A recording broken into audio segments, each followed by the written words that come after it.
السلام عليكم ورحمة الله وبركاته.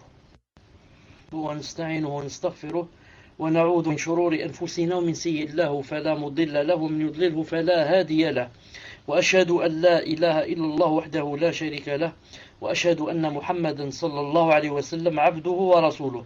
يا أيها الذين آمنوا اتقوا الله حق تقاته ولا تموتن إلا وأنتم مسلمون. يا أيها الناس اتقوا ربكم الذي خلقكم من نفس واحدة وخلق منها زوجها وبث منهما رجالا كثيرا ونساء، واتقوا الله الذي تساءلون به والأرحام إن الله كان عليكم رقيبا. يا أيها الذين آمنوا اتقوا الله وقولوا قولا سديدا يصلح لكم أعمالكم ويغفر لكم ذنوبكم، ومن يطع الله ورسوله فقد فاز فوزا عظيما. ألا إن أصدق الكلام كلام الله، وخير الهدي هدي محمد صلى الله عليه وسلم، وشر الأمور محدثاتها، وكل محدثة بدعة، وكل بدعة ضلالة، وكل ضلالة في النار. أما بعد. Donc en cette soirée du mercredi 21 Rabi' al-Thani 1433 de l'Hégire, c'est-à-dire le 4 mars 2012, Inch'Allah Ta'ala, on va commencer le 8e cours de la signe des fins des temps. On est toujours Fadl 14 mars. Qu'est-ce que j'ai dit? Muslim? Afou, naam.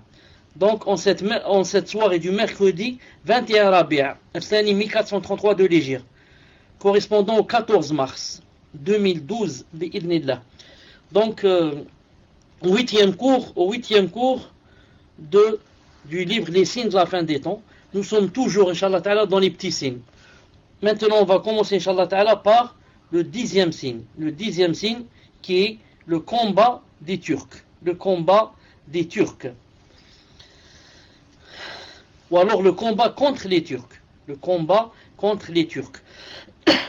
L'imam Muslim rapporte, selon Abu Huraira radiyallahu ta'ala anhu, que le messager alayhi salam a dit: La taqumu as-sa'atu hatta yuqatil al-muslimun at-turk qawman wujuhum kal-majan al-mutraqa yalbasuna ash-sha'r wa yamshuna fi ash-sha'r.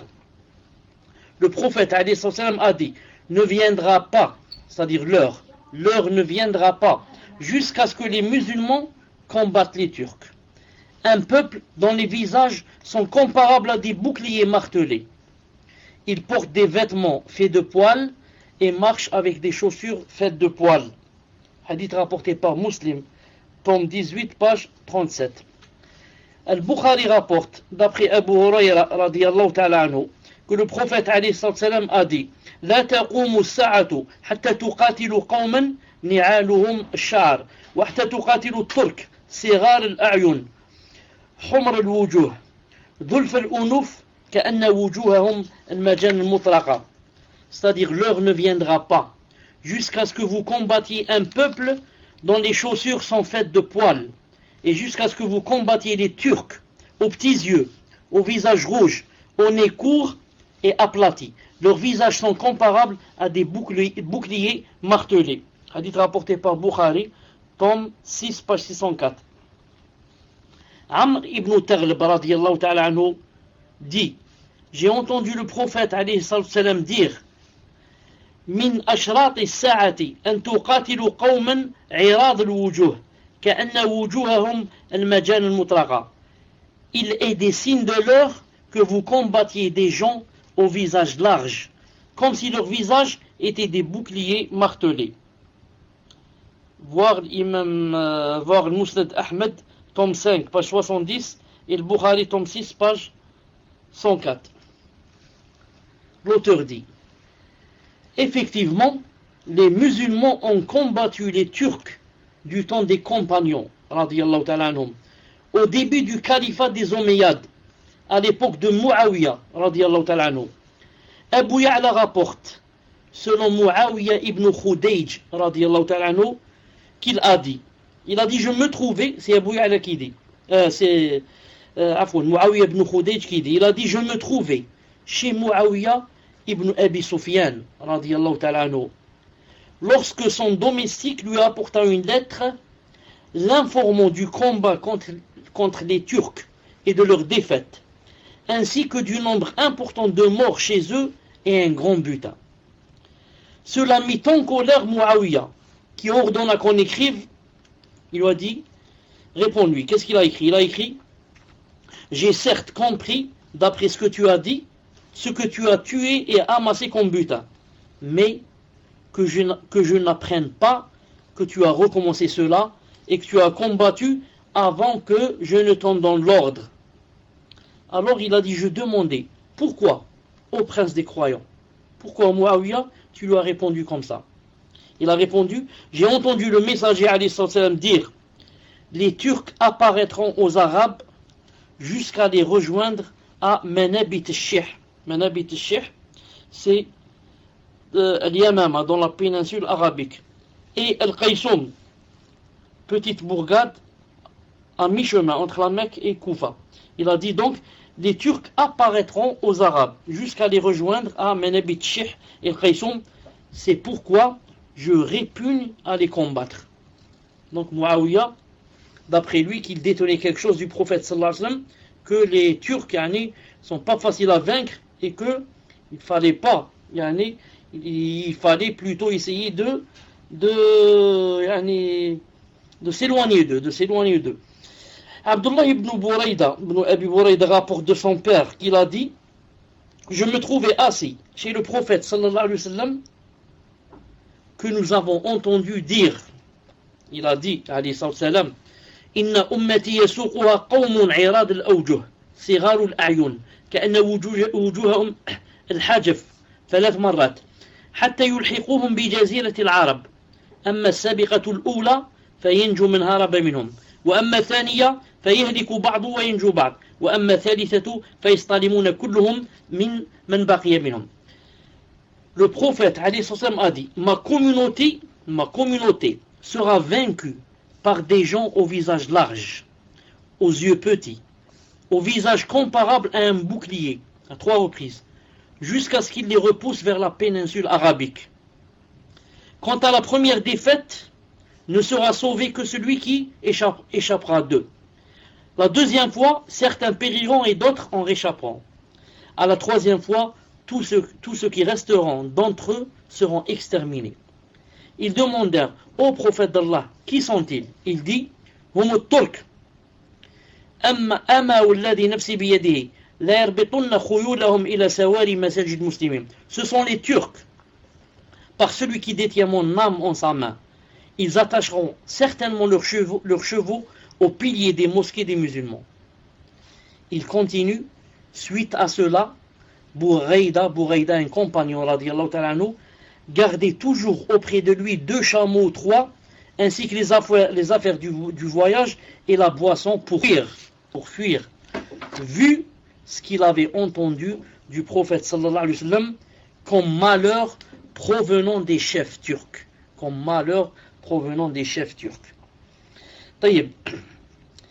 D'après le Qurtubi, ce qu'il a rapporté de la sortie des Turcs, qu'ils sont sortis à 3 reprises contre les musulmans, et que la dernière fois, ils détruisirent Bagdad, tuèrent le calife, les savants, les chefs, les gens de mérite et les adorateurs, qu'ils avancèrent dans les régions jusqu'à conquérir le Cham en très peu de temps. La peur pénétra les demeures d'Égypte jusqu'à ce que se dressa contre eux le roi victorieux surnommé Kats dans la bataille de Ain Jalut. Il remporta la victoire contre eux, contre les Turcs, ce qui divisa leur union. Ainsi Allah Azza wa Jal éloigna leurs méfaits des musulmans. Voir Tadkira del-Qurtubi, page 592-595, et Aoun al-Ma'boud, tome 11, page 415-416. D'ailleurs, il y avait un hadith célèbre du temps du prophète, sallallahu alayhi wa sallam, ou plutôt du temps des compagnons, comme quoi il disait, sallallahu alayhi wa sallam, laissez les Turcs tant qu'ils vous laissent. Laissez les Turcs tant qu'ils vous laissent. Je crois que c'est se basant sur ce hadith que Muawiyah radiyallahu ta'ala anhu ne voulait pas les combattre. Il savait que ils n'étaient pas faciles à vaincre. Laissez les Turcs tant qu'ils vous laissent. Ce hadith, Sheikh Al-Albani rahimahullah, l'a utilisé comme preuve, mais avec quelque chose d'en plus, qui dit quoi? Laissez les Abyssins tant qu'ils vous laissent, et laissez les Turcs tant qu'ils vous laissent. Non. Cheikh Al-Albani a dit, c'est une chaîne de transmission qui ne présente aucun mal comme appui. Tous les transmetteurs sont dignes de confiance, sauf Abu Sakina. L'imam Ibn Hajar al-Asqalani rahimahullah a dit, il y avait entre eux, les Turcs et les musulmans, une porte fermée qui commença à s'ouvrir petit à petit. Les captifs commençaient à devenir nombreux et étaient convoités par les rois, car ils étaient rudes et mauvais. La majorité de l'armée d'Al-Musta'sim faisait partie d'eux, des Turcs. Puis les Turcs vainquirent le roi et tuèrent son fils, Al-Mutawakkil, puis ses enfants, l'un après l'autre, jusqu'à ce que le royaume fût largement constitué de Turcs. Ensuite, il y eut les 3 Samanites, qui faisaient partie également des Turcs. Ils gouvernèrent les territoires non arabes. Puis, ces royaumes furent vaincus par la dynastie de Sabakatkin, puis la dynastie de Seljouk, dont le royaume s'étendit jusqu'en Irak, au Cham et à Rome. Le reste de leurs partisans étaient ceux qui se trouvaient au Cham. La dynastie de Genghis, c'est-à-dire Genghis Khan, et leurs fidèles, qui sont la dynastie d'Ayoub. Parmi ceux-ci, il y avait encore une fois beaucoup de Turcs qui gagnèrent le pouvoir dans les territoires d'Égypte, du Cham et du Hijaz. Les Seljouks furent attaqués en l'an 500 par les Rouzes, qui dévastèrent les contrées et exterminèrent les gens. C'est après que la grande catastrophe fit son apparition, avec la venue des Tatars. Genghis Khan apparut après le VIe siècle. Le monde fut dévasté, et en particulier tout l'Orient. Aucune région ne fut épargnée par leurs méfaits. La destruction de Bagdad et l'assassinat du calife Al-Musta'sim, qui était leur dernier calife, furent causés par eux-mêmes, en l'an 656 de l'Hégire. Ils ne cessèrent de détruire jusqu'à ce que vint le dernier d'entre eux, Al-Link, qui signifie le boiteux, dont le nom est Tamour. Il arriva aux terres du Cham, où il vécut, et brûla Damas jusqu'à ce qu'elle soit complètement ravagée.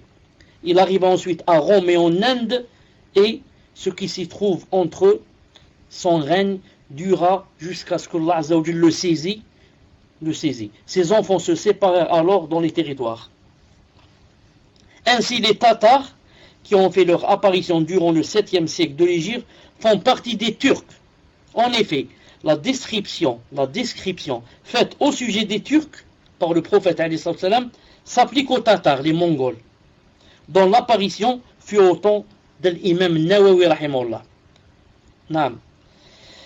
D'ailleurs, l'imam Nawawi rahimahullah a dit à leur sujet, des Tatars, c'est-à-dire les Mongols, il a dit, le combat contre ces Turcs concorde avec toutes les descriptions faites par le prophète petits yeux, visage rouge, nez court et aplati, visage large, comme si leurs visages étaient des boucliers martelés, portant des chaussures faites de poils. Toutes ces descriptions, dit l'imam Nawawi, se retrouvent en eux à notre époque. Et les musulmans les ont combattus plusieurs fois et les combattent encore maintenant, c'est-à-dire au temps de l'imam Nawawi rahimahullah. Voir Sharh al-Nawawi de Sahih Muslim, tome 18, page 37-38. L'auteur dit, de nombreux Turcs se sont convertis à l'islam et ont apporté beaucoup de bien à l'islam et aux musulmans. Ils ont établi un empire islamique fort qui consolida l'islam. De nombreuses conquêtes importantes ont été accomplies à leur époque, dont la conquête de Constantinople, capitale des Romains, prémisse de sa grande conquête à la fin des temps, avant l'apparition du faux Messie, comme nous le verrons. Car, comme vous voyez ici, il y aura encore à la fin des temps, la conquête des Turcs, à la fin des temps. Exactement et plus précisément, la conquête d'Istanbul, c'est-à-dire la conquête de Constantinople. Et Constantinople n'est autre que Istanbul de nos jours. Ce sera vers la fin des temps. De même, l'islam pénétra en Europe et dans de nombreux pays à l'est et à l'ouest, grâce à eux aussi. Cela coïncide avec la parole du prophète sallallahu alayhi wa sallam, telle qu'elle est relatée dans le hadith de Abu Huraira, mentionnant le combat avec les Turcs. Il a dit وَتَجِدُونَ مِنْ خَيْرِ النَّاسِ أَشَدَّهُمْ كَرَاهِيَةً لِهَذَا الْأَمْرِ حَتَّى يَقَعَ فِيهِ وَالنَّاسُ مَعَادٍ خِيَارٌ فِي الجاهلية خِيَارٌ فِي الإسلام. Hadith rapporté par Bukhari, voir tome 6, page 604. C'est-à-dire, et vous trouverez que parmi les meilleurs gens, il y a celui qui est le plus répulsif envers cette affaire, cette religion, cet islam, jusqu'à ce qu'il y tombe. Toutefois, les gens ont des natures originelles. Les meilleurs d'entre eux, durant la période d'ignorance, c'est-à-dire anti-islamique, sont les meilleurs en islam. Dans un autre hadith, il a dit إِذَا فَقُهُ, s'ils deviennent des hommes de science, s'ils apprennent bien leur religion. Donc ce hadith, qui est aussi un signe de la prophétie, dit quoi? Dit que vous allez trouver parmi les meilleurs gens, qui? Vous allez trouver ceux qui étaient les plus répulsifs envers ce din. C'est-à-dire, des fois tu trouves une personne, il n'y a pas une personne qui déteste cette religion, c'est-à-dire l'islam, comme cette personne. Et voilà que elle, qu'est-ce qui lui arrive? Il lui arrive de tomber, c'est-à-dire quoi? De tomber, c'est-à-dire d'embrasser l'islam. Alors qu'elle était la plus répulsive. Il n'y avait pas une personne qui détestait l'islam plus cette personne-là. Et la voilà que Allah subhanahu wa ta'ala l'a guidée et qu'elle embrasse cette religion. Ensuite il a dit, toutefois, les gens ont des natures originelles. Les meilleurs d'entre eux, dans la période avant l'islam, ce sont ceux qui seront les meilleurs en islam s'ils apprennent quoi? Leur religion. Quand il a dit sallallahu alayhi wa sallam que tu trouveras parmi les meilleurs gens celui qui est le plus répulsif envers cette affaire jusqu'à ce qu'il y tombe, regardez par exemple Khalid ibn al-Walid radiyallahu ta'ala anhu. Comment qu'il était avant de rentrer en islam? Subhanallah al-Azim. Un grand ennemi de l'islam, un grand ennemi. Et combien de musulmans il a tué, radiyallahu ta'ala anhu, avant quoi? Avant qu'il n'y tombe lui dans cet islam. Et regardez qu'est-ce qu'il est devenu, radiyallahu ta'ala anhu, après être tombé et embrassé l'islam. Et regardez Omar ibn Khattab, qu'est-ce qu'il était, radiyallahu ta'ala anhu, avant, et combien qu'il détestait cet islam. Mais subhanallah al-Azim, s'il tombe et Allah Ta'ala lui ouvre sa poitrine, il devient parmi les meilleurs gens bi'idhnillahi azza wa jal. Le 11e signe, petit signe inshallah Ta'ala, le 11e petit signe inshallah, le combat contre les non-arabes. L'un des signes de la fin des temps est que le combat contre l'un des signes de la fin des temps est le combat contre les non-arabes. Abu Huraira radiyallahu ta'ala rapporte que le prophète alayhi salam a dit La taqumu as-sa'atu hatta tuqatilu khuzan wa karman min al-a'ajim humr al-wujuh futs al-unuf sighar al-a'yun ka'anna wujuhahum min majan mutraqa ni'aluhum ash-sha'r. L'heure ne viendra pas jusqu'à ce que vous combattiez Khuz et Karman parmi les non-arabes. Ils ont le visage rouge, le nez écrasé, de petits yeux. Leurs visages sont comparables aux boucliers martelés. Leurs chaussures sont faites de poils. Rapporté par Bukhari, tome 6, page 604. Nous avons vu, concernant le combat contre les Turcs, la description faite dans les hadiths mentionnant cela. Dans le hadith ci-dessus, il est question d'un combat contre Khuz et Karman, qui ne font pas partie des territoires turcs, mais plutôt des non-arabes. Cependant, leur description est la même que celle des Turcs. Ibn Hajj rahimahullah a dit, il est possible de répondre en disant que ce hadith n'est pas le même que celui du combat contre les Turcs, mais on comprend que ces deux-là ou plutôt on comprend de ces deux-là, de ces deux hadiths, l'avertissement contre la venue de ces deux peuples. ثم يقتلون مقاتلتكم ويأكلون فيئكم. On comprend de ces deux hadiths l'avertissement contre la venue de ces deux peuples. L'avertissement contre la venue de ces deux peuples.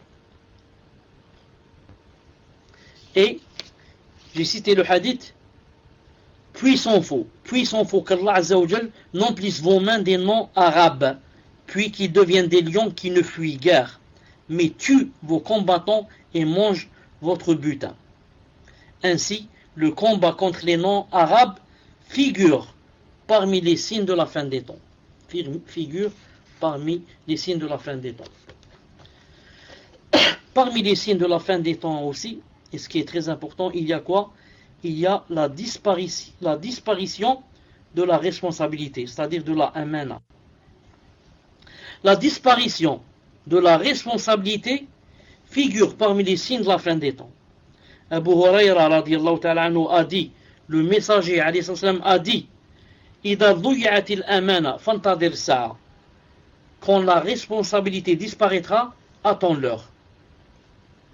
Il demanda, en quoi consiste sa disparition au messager d'Allah? Et lui de répondre, إِذَا أُسْنِدَ الْأَمْرُ إِلَى غَيْرِ أَهْلِهِ فَانْتَظِرْ السَّاعَةَ. Quand l'autorité sera octroyée à celui qui n'en est pas digne, attends alors l'heure. Attends-leur. Hadith sahih. Le prophète alayhi salam a également expliqué comment la responsabilité disparaîtra des cœurs et qu'il n'en restera que sa trace. Ici, quand on a dit la disparition de la responsabilité, en arabe c'est l'amana. Et l'amana, c'est le contraire de la trahison. Mais ce terme peut être traduit par la responsabilité, ou bien la loyauté, ou bien le dépôt. Non, cela dépend des textes et du contexte. Et elle a été aussi mentionnée dans le Coran, où Allah Ta'ala dit, nous avions proposé aux cieux, à la terre et aux montagnes la responsabilité, l'amana. Inna aradna l'amanata ala samawati wal ardi wal jibal fa abayna yahmilna.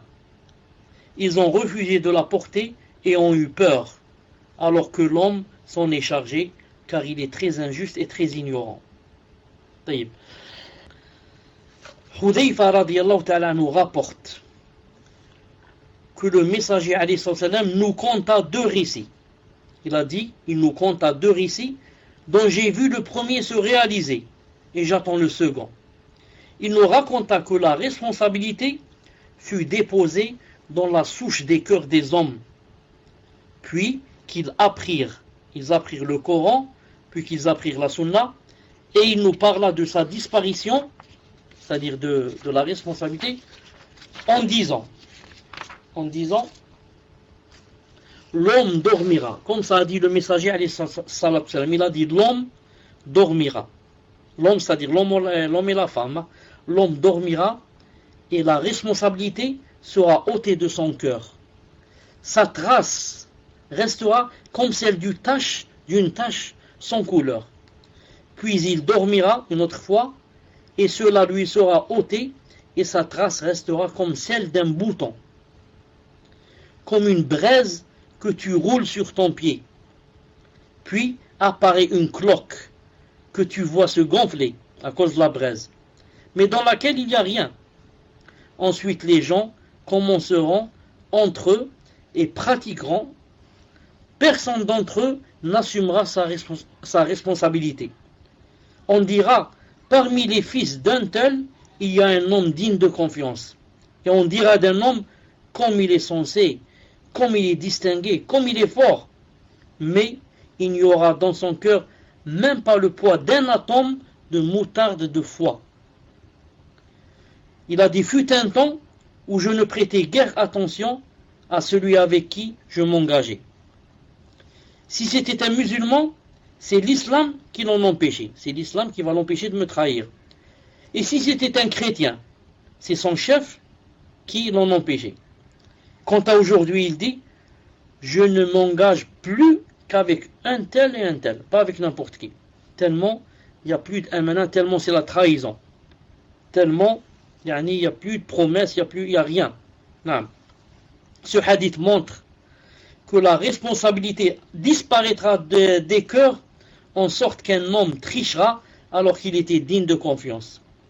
Cela se produira pour celui dont la crainte vis-à-vis d'Allah Azza wa Jal partira, dont la foi faiblira et qui fréquentera les partisans de la traîtrise jusqu'à ce qu'il devienne lui-même indigne de confiance, car le compagnon suit l'exemple de son ami. L'une des manifestations de la disparition de la responsabilité est le fait d'octroyer les affaires des gens, comme le commandement, le gouvernement, le jugement et les différents postes, à celui qui n'en est pas digne et qui est incapable de les mettre en application et de le préserver. Car cela comprend le non-respect des droits des gens, la négligence de leurs intérêts, et cela engendre la jalousie dans leur cœur et attise les troubles en eux. Si celui qui dirige les gens n'assume pas sa responsabilité, à savoir que les gens suivent celui qui les dirige, donc ceux-ci agiront comme lui vis-à-vis de leurs responsabilités. La rectitude de la situation du dirigeant signifie la rectitude de la situation de ses sujets, alors que sa corruption engendrera la leur. Subhanallah al-Azim. C'est toujours comme ça. C'est toujours comme ça.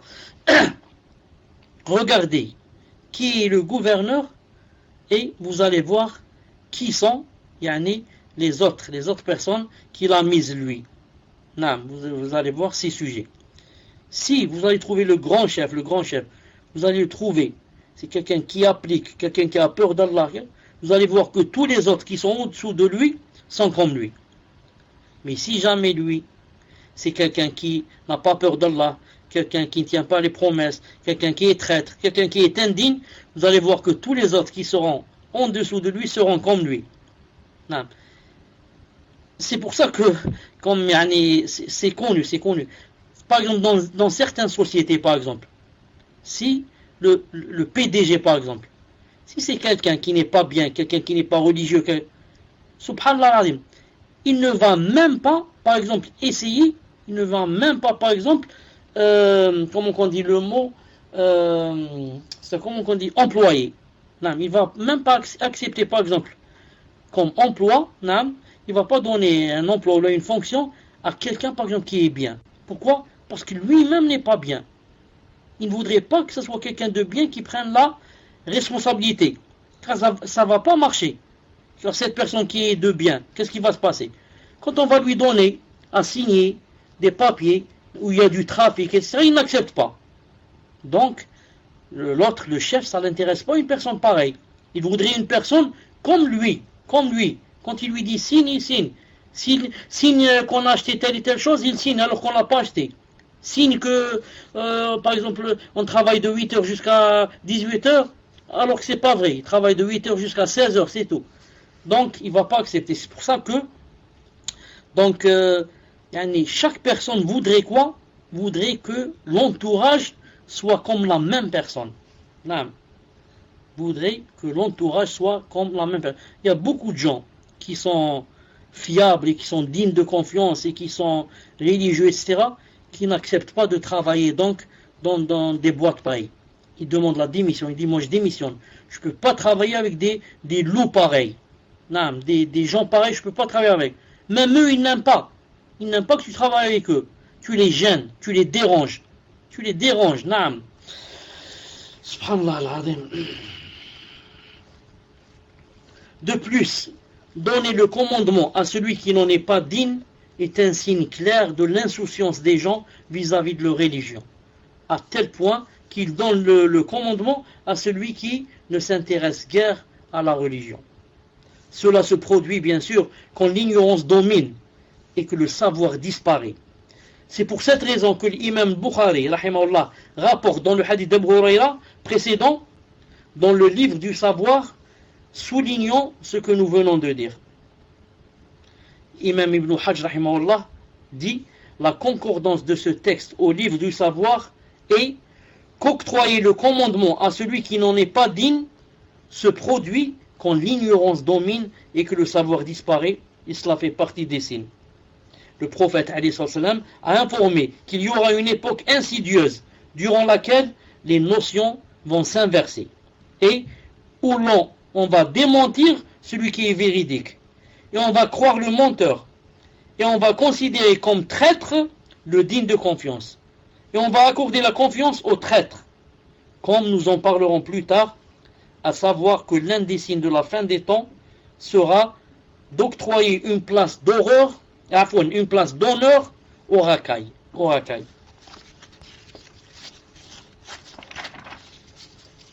Naam fait partie aussi des signes de la fin des temps, des petits signes bien sûr, fait partie aussi la disparition du savoir et l'apparition de l'ignorance. La disparition du savoir et l'apparition de l'ignorance. On va voir si ça s'est affiché.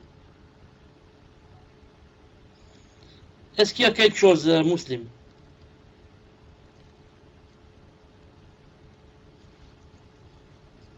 La disparition, il n'y a rien. La disparition du savoir, naam, alhamdoulilah, et l'apparition de l'ignorance.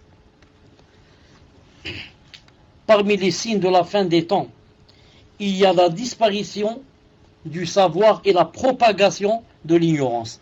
En effet, Anas ibn Malik radiyallahu ta'ala anhu rapporte que le prophète sallallahu alayhi wa sallam a dit min ashrat as-sa'a an yurfa al-ilm wa yathbut al-jahl. Parmi les signes de l'heure est que le savoir disparaisse et que l'ignorance s'installe. Rapporté par Al-Bukhari, tome 1, page 178. Al-Bukhari radiyallahu ta'ala anhu aussi rapporte d'après Shaqiq radiyallahu ta'ala anhu qu'il a dit: je me trouvais avec Abdullah et Abu Moussa qui dirent, le prophète alayhi sallam a dit: inna bayna yaday sa'a la ayyaman yunzalu fiha al-jahl wa yurfa'u al-ilm. Il y aura avant la venue de l'heure des jours durant lesquels l'ignorance sera descendue et le savoir disparaîtra. Rapporté aussi par Al-Bukhari, tome 13, page 13. Selon une version de Muslim, d'après Abu Huraira, le messager a dit: yataqarabu zaman wa yuqbadu al-ilmu wa tadharu al-fitan wa yulqa al-shuhu wa yakthura al-harju. Le temps se rapprochera, le savoir disparaîtra, les troubles apparaîtront, l'avarice viendra et le meurtre se multipliera. Rapporté par Muslim, tome 16, page 222-223. Ibn Battal rahimahullah a dit: tout ce que comprend ce hadith comme signe, nous l'avons vu se produire de nos propres yeux. Certes, la science a diminué, l'ignorance est apparue, l'avarice a pénétré les cœurs, les troubles se sont généralisés et le meurtre s'est multiplié. Voir Fath al-Bari, tome 13, page 16. L'érudit savant Ibn Hajj al-Asqalani poursuit en disant: il apparaît que ce dont il a été témoin fut majoritaire, bien que l'opposé existait. Le sens du hadith qu'on vient de voir est que cela soit dominant en sorte que l'opposé ne soit que très rare, d'où l'indication exprimée par la disparition de la science, après quoi il ne restera plus que l'ignorance absolue. Mais cela n'empêche guère l'existence d'un groupe de savants, car ceux-ci seront dès lors couverts par tous les autres. Non. Quand il a dit que le savoir va disparaître et l'ignorance va s'installer, ça ne veut pas dire qu'il ne restera aucun savant dans ce hadith. Il y a l'autre hadith à la fin du monde qui ne restera ni Coran, ni Sunna, ni rien. Mais dans ce hadith, ça veut dire que ça va beaucoup se propager, l'ignorance. Mais n'empêche qu'il y aura toujours certains savants, comme a dit le prophète alayhi sallam, qu'il restera toujours un groupe que personne ne leur fera du mal jusqu'à la fin des temps. Et la disparition du savoir se fera par la disparition des savants. Abdullah ibn Amr al-As rapporte: j'ai entendu le messager alayhi sallam dire: Certes, Allah ne prendra pas la science en l'ôtant des serviteurs, mais il prendra la science en prenant les savants. Et quand il ne laissera plus aucun savant, les gens prendront à leur tête des ignorants qui seront questionnés et qui répondront sans aucune science. Ils s'égareront, c'est-à-dire eux-mêmes, et égareront les autres. Hadith rapporté par le Bukhari et Muslim aussi. Naam. L'imam Nawawi rahimahullah dit, ce hadith désigne ici la connaissance du Coran et de la Sunna. C'est ça la science. C'est la science héritée des prophètes. Ainsi les savants sont les héritiers des prophètes et avec leur disparition, le savoir disparaîtra. Les traditions prophétiques mourront. Les innovations apparaîtront et l'ignorance se propagera. Quant à la science profane de ce bas monde, elle ne fait qu'augmenter. Et elle n'est nullement visée par le hadith. La preuve, c'est que le prophète a dit dans ce hadith, qu'est-ce qu'il a dit? Il a dit, ils seront questionnés et répondront sans aucune science. Ils s'égareront et égareront. Pour être égaré dans la religion. Donc, le prophète ne parlait pas de l'autre science, la technologie, etc. Mais il parlait de la science du Coran et de la Sunna. Donc l'égarement survient quand on est ignorant au sujet de la religion. Les savants véritables sont ceux qui appliquent leur savoir et qui orientent la communauté en lui indiquant le chemin de la vérité et de la guider. Aussi la science sans pratique n'est point profitable. Elle sera plutôt un méfait pour son compagnon. Non. Figure d'ailleurs dans une version de Bukhari, wa yanqusu al-amal, et l'œuvre diminuera. L'imam Dahabi rahimahullah rapporte, après avoir cité un groupe de savants, il dit, et ceux-ci n'ont reçu que très peu de science. Quant à aujourd'hui, il ne reste du savoir, déjà pauvre, que peu, auprès de peu de gens, et peu d'entre eux appliquent ce peu. Mais Allah nous suffit, il est le meilleur garant. Alors l'auteur dit, si cela était du temps de Dahabi rahimahullah, que peut-on dire de notre époque? Plus le temps s'éloigne de celui de la prophétie, plus la science diminue et l'ignorance augmente. Certes, les compagnons étaient les plus savants de cette communauté, puis ceux qui leur ont succédé, ensuite ceux qui leur ont succédé.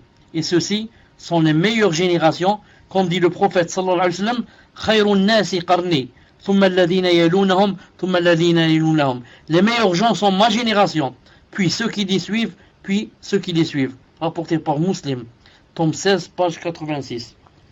Donc le savoir ne cessera de diminuer et l'ignorance d'augmenter jusqu'à ce que les gens ne connaissent plus les obligations de l'islam. Subhanallah al-Azim. Donc c'est comme ça que ça va être à la fin des temps. Jusqu'à ce que les gens ne connaissent plus les obligations de l'islam. Hudayfa radiyallahu ta'ala rapporte que le messager a dit, il a dit, l'islam disparaîtra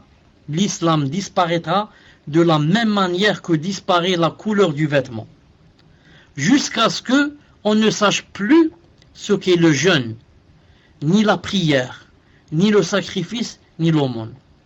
Le livre d'Allah Azza wa Jal disparaîtra en une nuit, et il n'en restera sur terre plus aucun verset. Il restera des groupes de gens tels que le vieil homme et la vieille femme qui diront, nous avons connu cette parole-ci de nos ancêtres qui disaient La ilaha illallah, et nous la répétons. Donc, nous avons connu cette parole, nous l'avons prise de nos ancêtres. Ils disaient La ilaha illallah, et nous la répétons.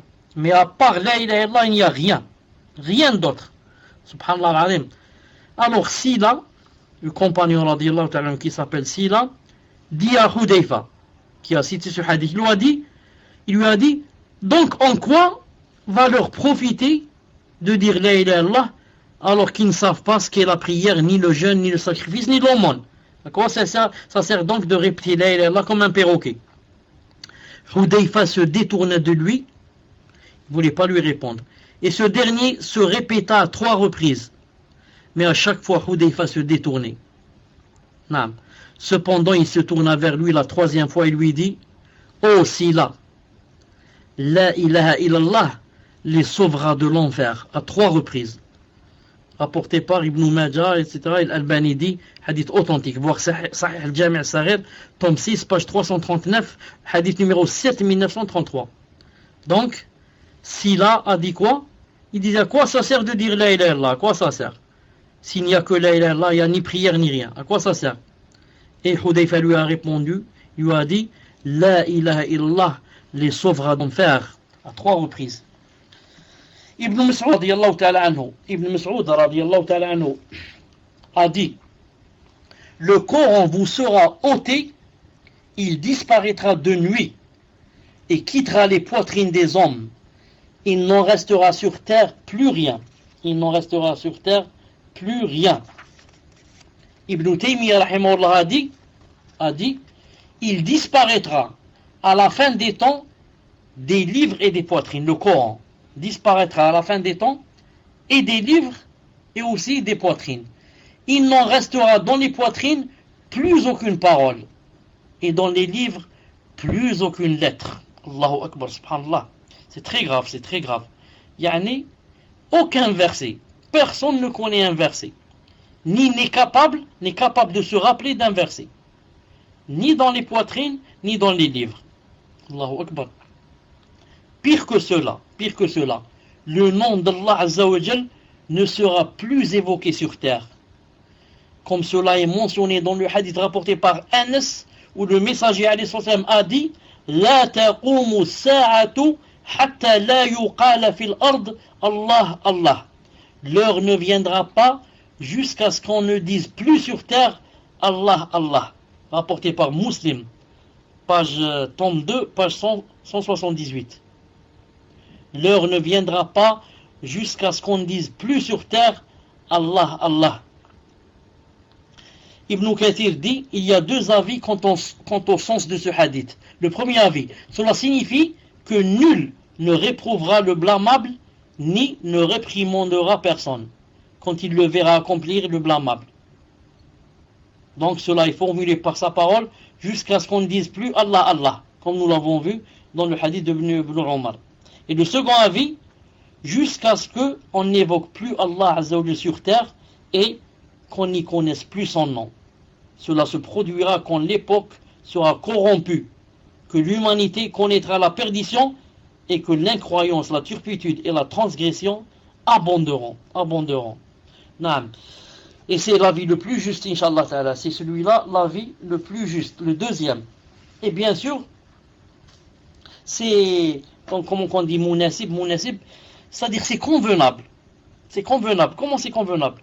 C'est-à-dire que c'est la fin des temps. C'est bientôt, ce sera bientôt quoi? Bientôt la fin du monde. Donc ce monde va lui-même être décimé. Il va être exterminé. Donc, ce serait fort convenable que Allah subhanahu wa ta'ala décime ce monde sur des gens qui ne croient pas en lui.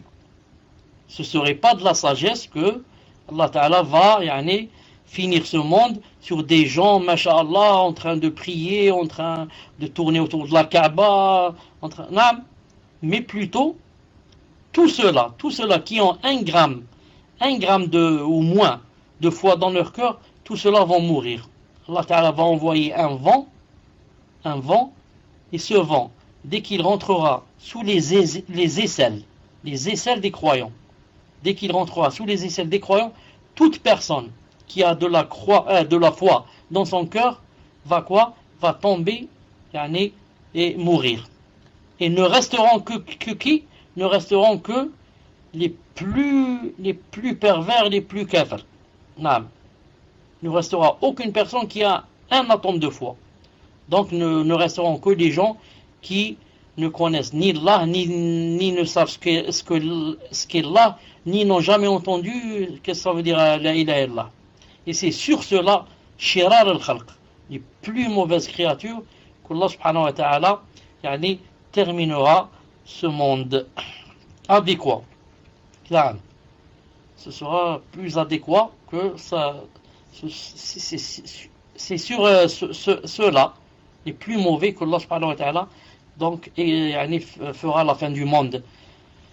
سبحانك اللهم وبحمدك أشهد أن لا إله إلا أنت أستغفرك وأتوب إليك.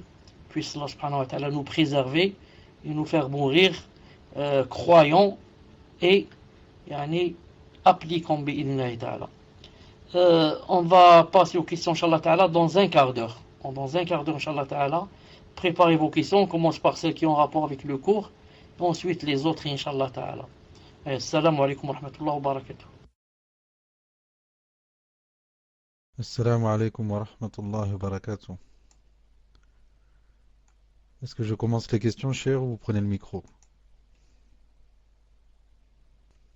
Première question. Assalamu alaikum wa rahmatullahi wa barakatuh. Est-ce que le lever du soleil à l'ouest peut arriver avant l'apparition de quelques signes mineurs? Barakallahu fikum. Tfadal, cher. Wa alaykum salam wa rahmatullahi wa barakatuh. Muslim, j'ai pas compris la question. Est-ce que, bon, je l'ai entendu, mais je l'ai pas comprise. Est-ce que le lever du soleil à l'ouest peut arriver avant l'apparition de quelques signes mineurs? J'ai pas très bien compris la question, mais je réponds. Tfadal. Elle veut dire, cher, avant que tous les signes mineurs soient apparus. Est-ce que le lever du soleil à l'ouest peut arriver avant que tous les signes mineurs soient apparus? Tfadal, cher. Là, je voudrais dire deux choses, Inch'Allah. La première, c'est que l'avis le plus juste, Wallahu a'lam, je dis Wallahu a'lam, c'est que le lever du soleil à l'ouest, c'est le premier des grands signes qui va apparaître. Wallahu a'lam, c'est lui le premier, car il y a pas quelque chose de sûr en ce qui concerne, comment on dit ça, tartib, c'est la disposition. En ce qui concerne la disposition des 10 grands signes, c'est qui le premier, deuxième, troisième, cinquième? Il n'y a pas quelque chose de très clair.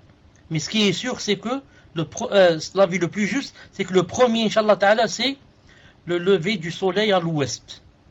Du côté de l'ouest, Inch'Allah Ta'ala. La chronologie, voilà. Mais, ça ne veut pas dire que pour qu'apparaisse le premier grand signe, il faudrait que tous les petits signes apparaissent. Non. On l'a dit déjà une ou deux fois. J'ai dit que même après l'apparition des grands signes, entre les grands signes, entre un grand signe et un deuxième, il y a quelques petits signes qui vont apparaître. Et comme ça, les petits signes resteront jusqu'à qu'apparaisse le dernier grand signe. Naam, tfadal. Question suivante. Salam alaikum. Est-il vrai qu'à la fin des temps, il y aura une armée à Khurasan d'après un hadith et que tous les musulmans doivent s'y rendre pour le djihad, pour le khilafa? Tfadal, cher. Je ne connais pas ce hadith. Naam, je n'en suis pas sûr. C'est pour ça que je n'aimerais pas me prononcer. Mais ce que je connais par exemple, c'est le hadith de Nosmo. Le Messie Dajjal qui viendra avec des milliers de soldats. 72 groupes et chaque groupe 12 000 et comme ça. Celui-là, je le connais. Mais comme elle a dit pour le califat, je ne connais pas ce hadith. Je connais le hadith de combattre les juifs jusqu'à ce qu'ils se cachent derrière les arbres, etc. Je le connais. Je sais aussi qu'il y a un hadith qui dit que le califat va revenir. Le califat va revenir. C'est un des signes qu'a prédit le prophète. Mais l'armée dont elle vient de parler, maintenant je ne vois pas exactement, je ne trouve pas ça exactement dans mes connaissances. Fadal. Question suivante. Salam alaikum wa rahmatullahi wa barakatuh, cher. Le hadith cite que la fin du monde sera sur les personnes les plus mauvaises et qu'il y aura plus personne qui dira Allah. J'aimerais savoir s'il restera des personnes des autres religions ou ces gens seront tous des athées, c'est-à-dire sans religion, et oublieront complètement l'existence d'Allah. Barakallahu fikum wa jazakumullahu khayran. Tfadal, cher. لو سمحت مسلم, si c'est possible d'écrire car pour que je comprenne bien quelle est la différence entre ce qu'elle veut dire. Naam, c'est compris, Inch'Allah Ta'ala.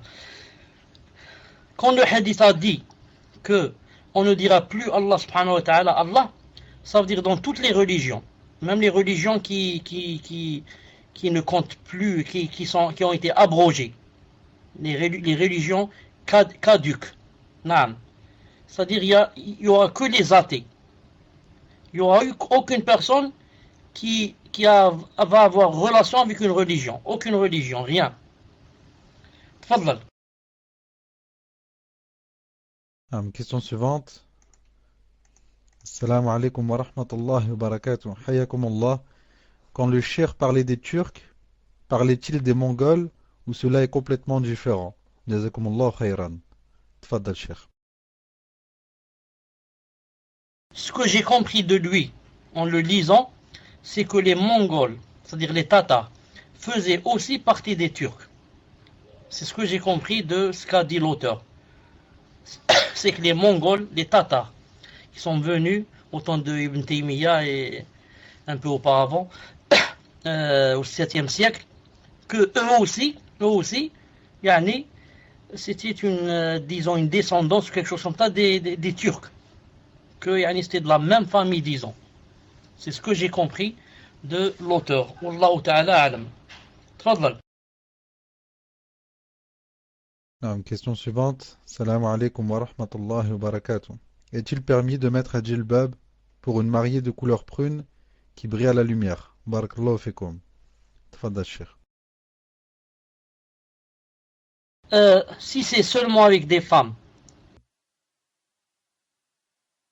s'il n'y a aucun homme qui va voir ce djilbab, apparemment, il serait attirant. Naam, et il brille, etc. Maintenant, si c'est juste avec les femmes, Inch'Allah Ta'ala, ça n'a pas, Inch'Allah Ta'ala, beaucoup d'importance. Parce que c'est djilbab et c'est avec les femmes, il n'y a pas de fitna.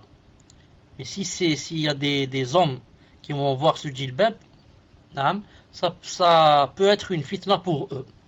Wallahu Ta'ala alam, tfaddal. Question suivante. Salam alaikum wa rahmatullahi wa barakatuh, cheikh. Hayakumullah wa hafizakumullah.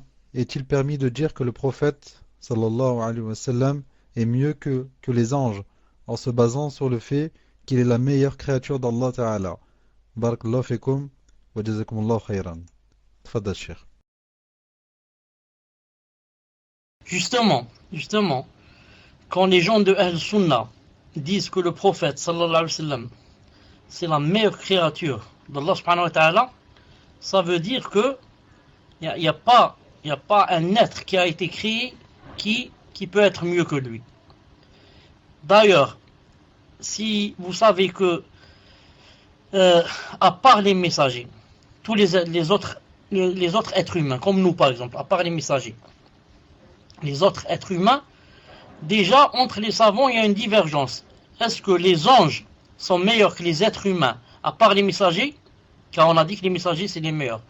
Maintenant on va dire, est-ce que les anges sont mieux que les autres êtres humains, ou bien que les êtres humains sont mieux que les anges? Si vous allez vous baser sur le fait que Allah subhanahu wa ta'ala a fait quoi? A demandé aux anges de se prosterner à notre Père. Ça veut dire quoi? Ça veut dire que, en ce sens, nous sommes mieux, car celui qui se prosterne a moins son statut est moindre que celui vers lequel, disons, on s'est prosterné, ou pour lequel on s'est prosterné. Mais si tu vas lire le verset, par exemple, lorsque les femmes que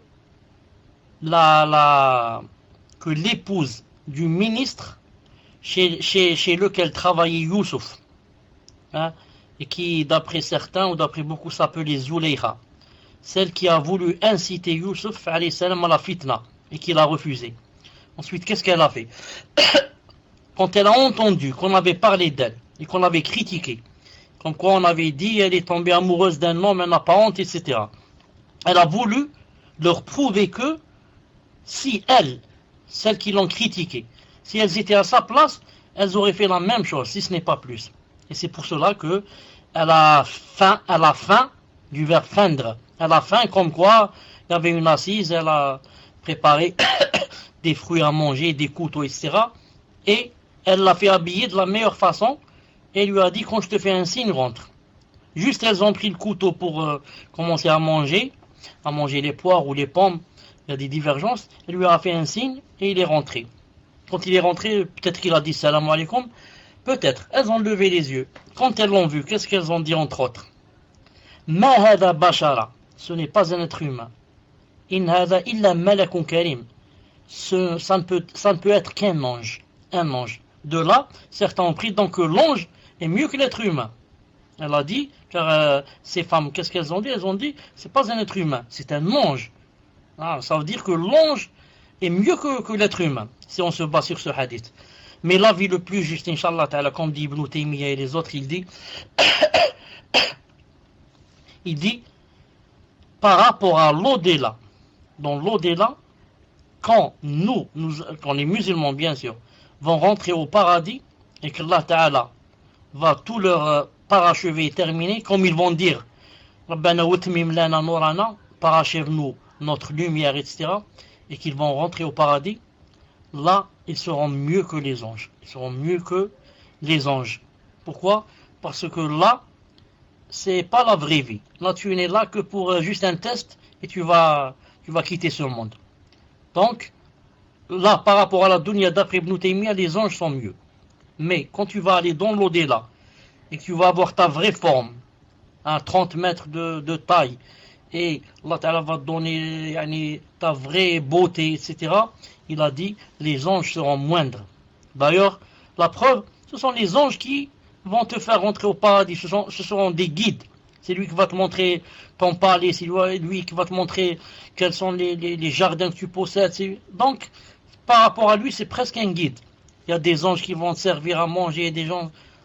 C'est pour cela que dans l'au-delà, les croyants seront mieux que les anges, bi'idhnillahi ta'ala. Tfaddal. Question suivante. Assalamu alaikum wa rahmatullahi wa barakatuh. La question est la suivante. Est-il légiféré que certaines sœurs mettent des djilbabs en 2 pièces, sachant que le djilbab doit être porté de la tête et doit descendre jusque par terre? Jazakumullahu khairan. Tfaddal, Cheikh. Naam, on a montré ce genre de djilbab à un savant. J'ai oublié qui c'est. Je pense, Wallahu ta'ala alam, que c'est le Fawzan, si je ne me trompe pas. Et il a dit qu'il était légiféré. Il a dit que le djilbab, c'est pas spécialement un habit qui, il faudrait qu'il soit de telle et telle façon, sinon c'est pas celui-là. Mais c'est un habit plutôt, son but, c'est de quoi? C'est de couvrir le corps de la femme, d'être large, de ne pas être moulant, de ne pas avoir des couleurs qui attirent, de ne pas être parfumé. Hein. Voilà le but du djilbab. C'est pour cela qu'il peut changer de quoi? Il peut changer de pays à d'autres.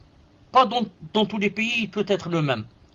Peut-être en Algérie, pas le djilbab qu'il y a par exemple en Afghanistan, ni celui d'Afghanistan qui se trouve en Inde, et comme ça. Donc le djilbab, si dans le sens étymologique, en arabe, djilbab, ça veut dire quelque chose qui se met sur la tête et qui descend, là, mais ce n'est pas obligé que, il faudrait qu'il soit seulement comme ça. Mais maintenant, s'il y a quelque chose de large, etc., même si ça se divise en deux, c'est permis, bi'idhnillahi ta'ala. Je vous disais, il y a une fatwa d'un grand savant en cela. On lui a dit, le djilbab chez nous, il a dit, ça n'a pas d'importance. Le muhim, il est large, il remplit les conditions. Wallahu ta'ala alam, tfaddal. Question suivante, cher. Enfin, je la coupe, parce qu'elle est un peu longue.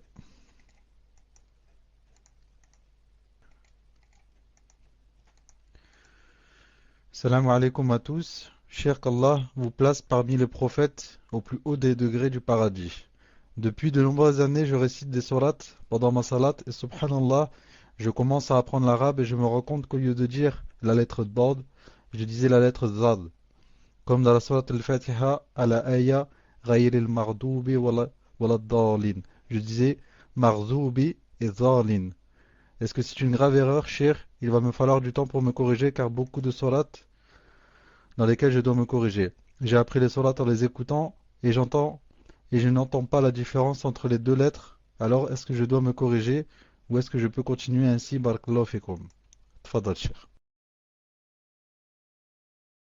En ce qui concerne ce que dit cette personne, elle n'a pas dit si c'est une sœur ou un frère. Une seconde. Sœur. طيب.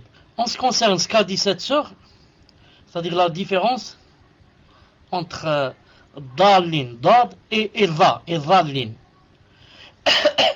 Je veux lui dire que, pourquoi on dit va et dad? Je veux dire que les Arabes, seuls les Arabes, dans le monde entier, peuvent faire cette distinction dans la prononciation. Toute personne qui n'est pas arabe, qui ne parle pas l'arabe, n'a pas sur sa langue, n'a pas dans son gosier, dans les fibres vocales, n'a pas cette lettre. C'est pour ça qu'on dit de l'arabe lisan ud-dad. On dit lisan ud-dad. Ça veut dire que, sauf les arabes, peuvent dire le da. Maintenant, je vais dire à la sœur, s'il y a par exemple, combien il y a de musulmans dans le monde? Disons, juste un exemple là, il y a 1 milliard, supposons qu'il y ait seulement 1 milliard. 1 milliard de musulmans. Dans 1 milliard de musulmans, il y a 900 millions à peu près qui ne peuvent pas et ne savent pas faire la différence entre les deux. Naam. Subhanallah al-Azim. Et ce n'est pas une chose facile pour quelqu'un qui vit dans un pays musulman. Qu'en est-il pour quelqu'un qui vit dans un pays de Kofar ou là, il va te faire comme ça facilement la différence entre da et dad et dire dalin au lieu de dire dhalin. Vous savez, quand on dit Fatiha, à la fin on dit ghayril maghdubi alayhim wala dhalin. Si on dit dhalin, si on dit dhalin, ça veut dire quoi? Ça veut dire on a demandé à Allah subhanahu wa ta'ala غير المغضوب عليهم ولا الضالين, on a demandé à Allah subhanahu wa ta'ala de ne pas nous mettre sous les ombres, de ne pas nous mettre sous les personnes que Allah ta'ala a mises sous l'ombre, alors que Allah ta'ala nous demande de demander qu'il ne nous mette pas avec les égarés. Dalin, c'est pas valin, c'est dalin. Alors ce n'est pas une chose facile pour faire la distinction. Mais je dis à la personne, c'est exactement comme elle a dit. Maintenant, elle va essayer d'entendre beaucoup de cassettes, etc. Elle ne va pas trouver que même des savants font la différence. Tellement c'est difficile. Une seconde, Inch'Allah Ta'ala, je reviens, une seconde. Alhamdoulilah. Donc je disais que une chose facile, c'est une chose, peut-être on peut dire que seuls vraiment les grands récitateurs peuvent vraiment faire la distinction.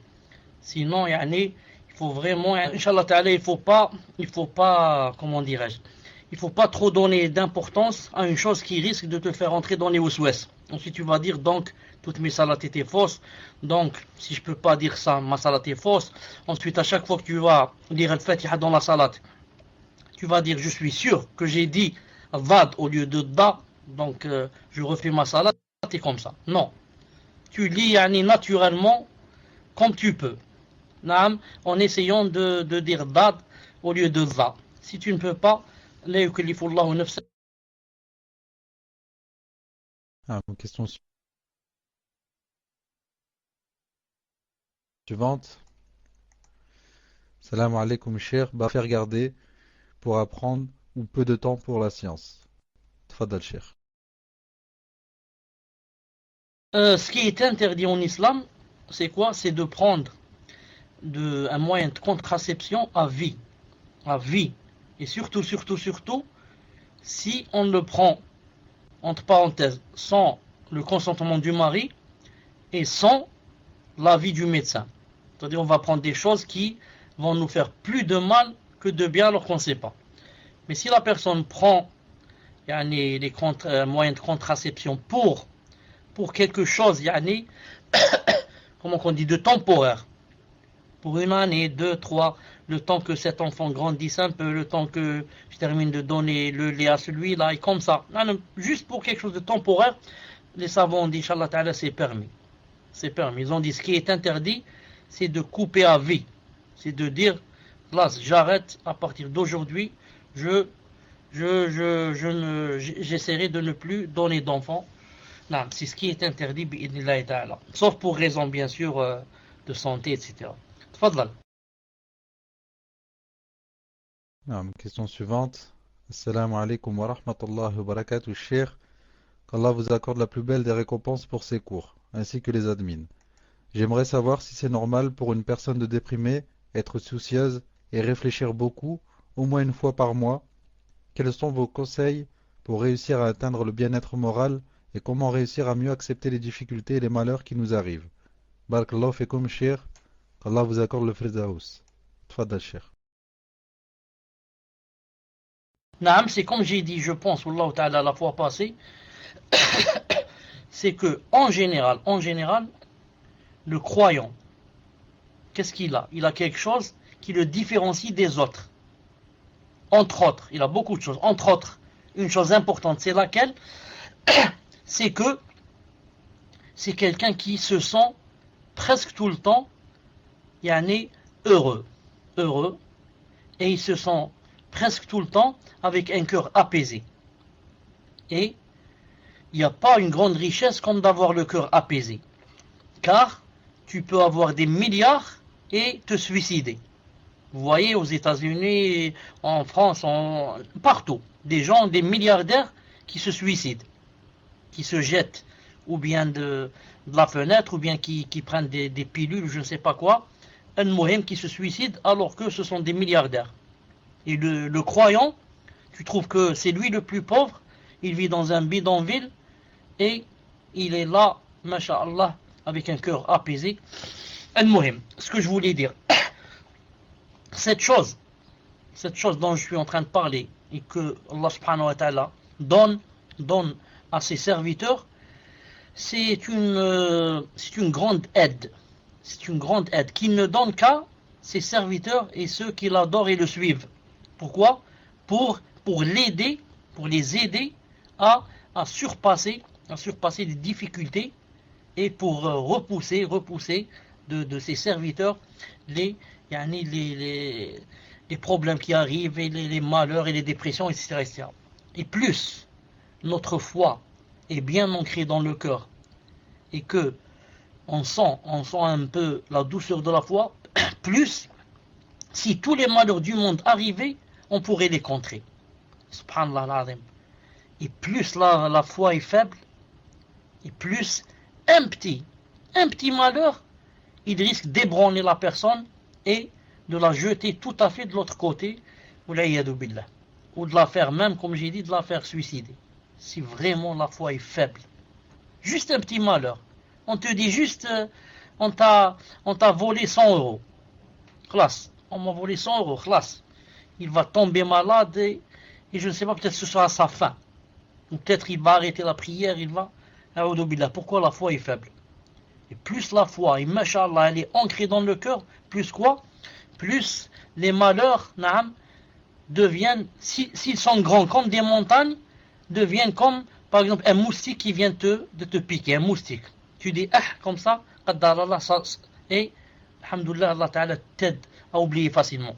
Allah subhanahu wa ta'ala, quand il a parlé des malheurs, il a dit, وَمَا مِن مُصِيبَةٍ, il a dit, il n'y a pas de malheur dans la terre et dans les cieux, إِلَّا بِإِذْنِ sauf, بِإِذْنِ sauf avec la permission d'Allah.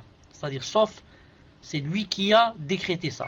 Juste après ce verset, vous savez ce qu'il a dit? Juste après ce verset, quand il a parlé des malheurs, il a dit وَمَنْ يُؤْمِنْ بِاللَّهِ يَهْدِي قَلْبَهُ, et qui croit en Allah apaise son cœur. Qu'est-ce que ça veut dire qui croit en Allah apaise son cœur? Ça veut dire, et qui croit et sait que ce malheur vient de venir d'Allah et qu'il était décrété 50 000 ans avant d'avoir créé les cieux et la terre, etc., celui-là, j'apaise son cœur, et ça veut dire il peut contrer et repousser ce malheur, Inch'Allah Ta'ala, facilement. Mais celui qui n'a pas de la foi, ou bien sa foi est vraiment faible, ça veut dire quoi? Cette personne, pour elle, les malheurs, c'est difficile. C'est difficile pour elle, les malheurs. Donc je dis, elle dit quel conseil donnez-nous, etc. Je donne le conseil d'essayer d'être toujours proche d'Allah subhanahu wa ta'ala. Plus on est proche de lui, plus yani, cette vie, ce bas monde avec tout ce qu'il contient comme malheur et problèmes, etc., nous paraît petit et yani, devient petit à nos yeux. C'est pour ça que je conseille à la personne de lire beaucoup, d'écouter des cours, d'être toujours en contact avec la science, etc. pour yani, avoir le cœur apaisé. Et plus on se détourne de son Seigneur, et plus on n'apprend pas, plus il n'y a pas de la science, plus on ne fait pas des efforts, plus qu'est-ce qui va arriver? Ça va arriver que notre cœur va durcir et juste un petit malheur ou un petit problème, un petit pépin comme on dit, il va faire des problèmes. Tu vas rester 10-15 jours vraiment, comme on dit, dépassé par les événements. Et là, pour terminer, je voudrais dire à la sœur et à ceux qui m'entendent qu'il n'y a pas une personne de nous, malgré la foi qu'elle a, Masha'Allah, qui lui arrive pas que de temps en temps, elle est peinée, ou bien de temps en temps, elle stagne un peu. C'est-à-dire ce qu'on appelle les bas, le bas. De temps en temps, il y a un bas. Mais ce bas, dès qu'on sent qu'on est dans le bas, on fait des efforts pour remonter. On ne reste pas comme ça dans le gouffre. On dit, Qaddarallah, qu'est-ce que vous voulez que je fasse? Là, je patiente. Mais non, on fait des efforts pour revenir à la température normale. Pour revenir à la température normale, c'est-à-dire celle où il y avait, Masha'Allah, dans mon cœur, la foi, et il y avait la douceur, etc. Donc il faut revenir beaucoup vers Allah subhanahu wa ta'ala en lisant, en écoutant et en invoquant. En invoquant Allah beaucoup. On invoque Allah beaucoup. En priant aussi, etc. Regardez, je vous donne un exemple. Par exemple, tu es dans la rue, tu marches dans la rue. Surtout, par exemple, dans un pays comme chez vous. Un pays comme chez vous, où c'est un pays où il n'y a pas l'islam, même le christianisme. Le christianisme chez vous, il n'est pas appliqué. Et le christianisme n'est pas appliqué. Par exemple, quand tu es dans la rue, il y a des passants à droite, à gauche, en face de toi, c'est plein de gens. Quand tu marches, regarde les passants, regarde leurs lèvres.